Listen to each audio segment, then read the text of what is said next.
Oi gente, tudo bem? Sou a Patrícia Poltronieri e bem-vindos ao meu canal.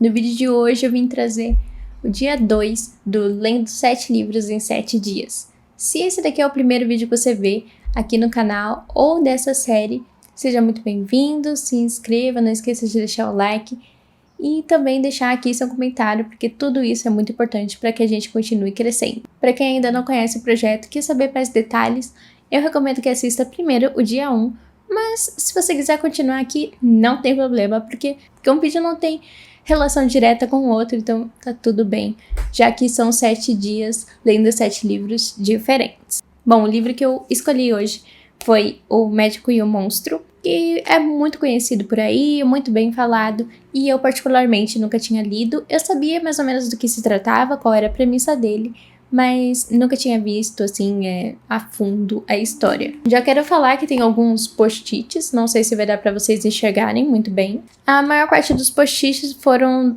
na introdução, aliás, eu já quero falar sobre isso, porque o prefácio tem 10 páginas, a introdução tem cerca de 40 e o conto tem mais ou menos 100. Então, basicamente, a história em si é só isso daqui, o restante é material complementar. E eu sei que tem muita gente que não lê, mas pra mim o essencial desse livro foi o material complementar, mas a gente já chega lá.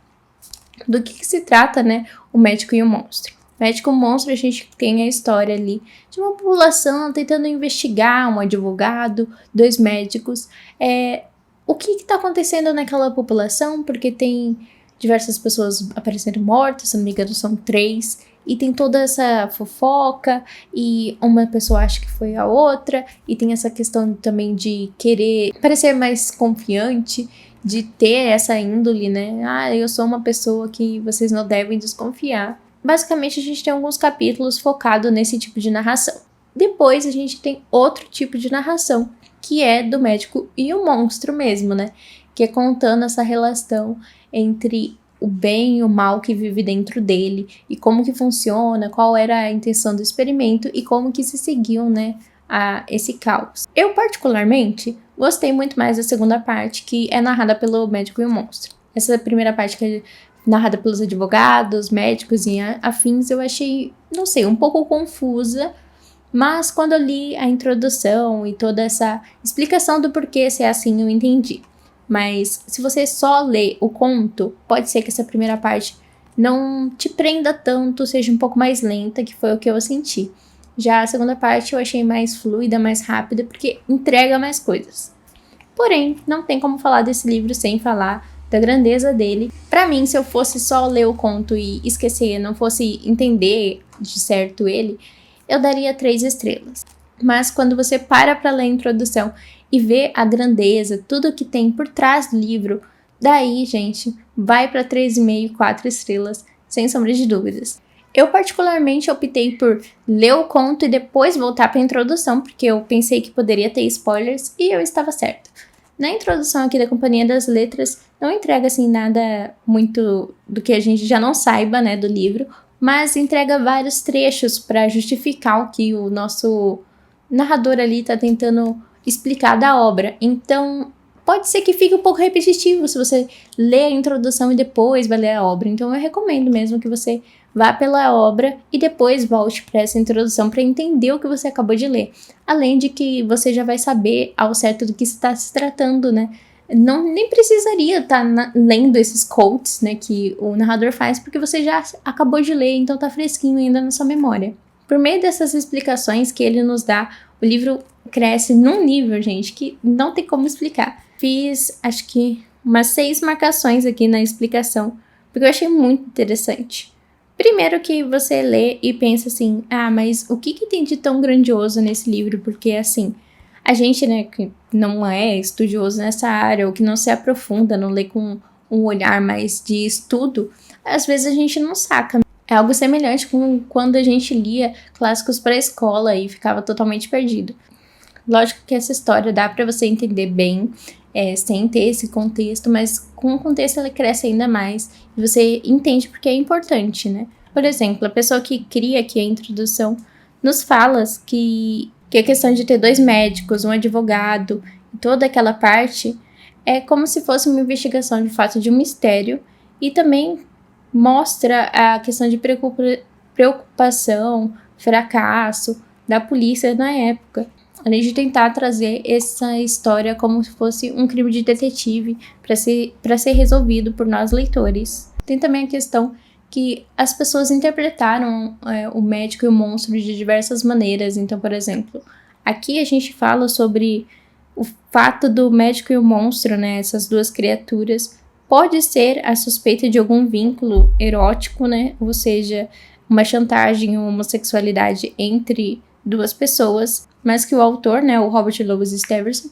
usa isso meio que de uma forma implícita, porque na época, né, era crime ser homossexual, então essa daqui é a sua suposição como leitor. Mas o que a gente tem aqui como justificativa, né, da pessoa é que o vício não imensurável, a trama sensacionalista através de segredos, o relacionamento ser algo de contrário à natureza, isso tudo são indícios que pode ser, de fato, um conto sobre a homossexualidade. Mas é claro, né, gente, não tem como a gente afirmar isso, é só uma teoria, eu acho. E ao mesmo tempo que a gente tem essa teoria, na época, um jornal cristão afirmou que era uma alegoria baseada na natureza da dúplice do homem, uma verdade que nos foi ensinada pelo apóstolo Paulo em Romanos 7. Ou seja, o romance versa sobre a luta entre o bem e o mal, o dever da tentação no interior da alma humana. Então, assim, se você for ver o pensamento de hoje em dia, né, dessa pessoa que escreve a introdução, todo o conhecimento que ela tem por trás da época que se passava e dos conceitos que a gente tem hoje de vida e o que passava naquela época é muito bizarro.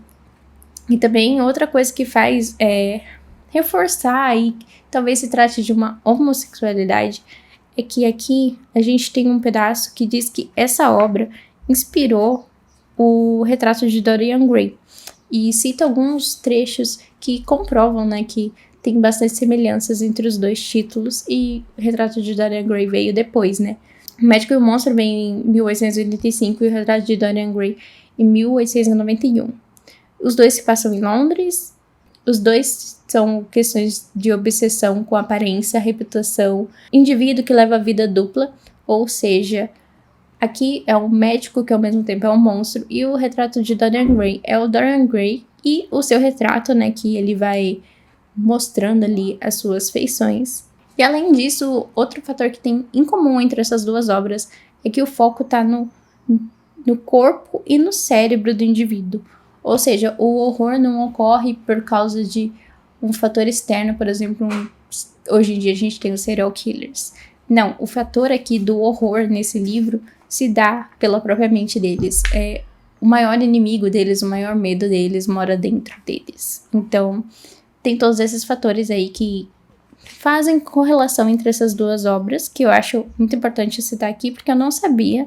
E, aliás, o retrato de Dorian Gray tá na minha lista de leituras esse ano, então eu fiquei ainda mais curiosa para ler e ver se eu encontro essas características em comum e se eu acho tão interessante quanto eu achei o Médico e o Monstro depois dessa introdução. Aqui na introdução a gente também tem a questão, né, de qual é o verdadeiro vilão, né, desse livro. Será que é o monstro ou será que não? E aqui a pessoa que está introduzindo o livro, que é o Robert, ele diz que, na verdade, o maior vilão desse livro não é o monstro ou o médico de ter causado aí a existência do monstro, mas sim a sociedade, porque elas são as responsáveis por vidas atrofiadas, além de causar todas essas mortes, né? Porque graças ao julgamento delas, né, da sociedade, que o médico teve que procurar essa outra alternativa que foi criar um monstro. Várias reflexões, né, sobre o que a nossa sociedade acaba causando, não só nesse caso, né, que é da homossexualidade, mas em relação a tudo, né? Ainda mais hoje em dia que tem essa cultura do cancelamento, o que será que isso traz como consequência, né, para nós seres humanos e nós como sociedade. Então, muito interessante também essa questão levantada aqui na introdução. Outro detalhe que faz a narrativa ser ainda mais grandiosa, mas que você não percebe durante a leitura, mas sim só com essa introdução.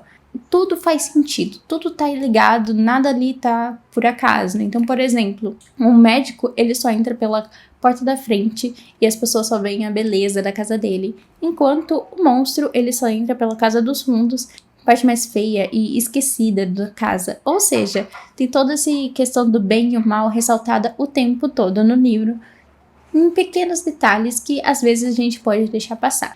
Eu acho que esse é um livro para começar clássicos? Não, com certeza não acho.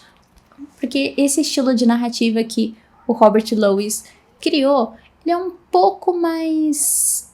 não sei, tem alguma coisa diferente ali que pode deixar você travado e ter uma aversão a esse conto. Mas sim, esse é um estilo de narrativa que diferenciou esse conto de outros.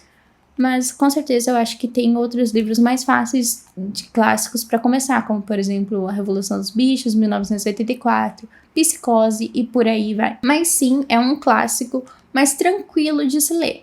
Eu diria que numa dificuldade eu daria média, principalmente nessa primeira parte, eu acho que ela é mais média. Na segunda parte eu acho que daria para dar uma quantidade assim, uma dificuldade baixa. Ele tem sim diálogos, quando eu olhei de cara esses textos blocados eu achei que não tinha diálogo, mas tem sim alguns diálogos entre aspas, só que assim, eles não são muito recorrentes. Mas isso eu não achei que influencia tanto no nosso ritmo de leitura. No geral eu gostei bastante, foi um clássico assim que com certeza as notas e a introdução fizeram ele aí crescer ainda mais, então não sei se todas as versões que tem publicado por aí tem uma introdução explicando por trás desse conto, mas recomendo sem sombra de dúvidas essa versão da Penguin, porque eu achei muito relevante o estudo por trás da obra e essa explicação pra gente se infiltrar ainda mais e compreender a importância dela, porque eu acho que o que acontece é que muitas vezes a gente não gosta dos clássicos, o que a gente lê não entende, ou então a gente lê, não acha nada demais e fica se questionando porque aquilo é um clássico. E assim, né, gente? Não sou a melhor pessoa aqui pra justificar o que faz o livro ser clássico ou não, porque eu não me aprofundei no assunto, mas quando você vê o por trás de tudo da obra, o contexto histórico e etc., você consegue compreender melhor a grandeza que tem por trás dele e com certeza a sua experiência com a narrativa é quase como se você tivesse lido outro livro depois que você entende o que de fato quer dizer aqui. Bom, eu acho que o que eu posso dizer assim, sem muitos spoilers, é isso. Essa questão da introdução aí, como eu disse, fica a critério de vocês, se vocês leem antes ou depois, mas com certeza vale a pena ler, não pule, pelo amor de Deus. Bom, terminamos o segundo dia com mais uma leitura muito positiva. Confesso que quando eu tinha lido só o conto, eu fiquei meio assim, meio travada, não sei se eu tinha gostado, mas depois de ler a introdução e entender melhor sobre as curiosidades, o contexto, eu me interessei muito mais sobre a obra e gostei bastante. Então, vamos ver o que nos aguarda amanhã e espero que vocês tenham gostado e nos vemos no próximo vídeo. Nossa, gente, estou derretendo de calor. Devo estar com uma cara péssima com esse cabelo preso, mas foi o que deu. Se eu não sentasse e gravasse assim, eu não iria gravar hoje, porque tá realmente muito calor.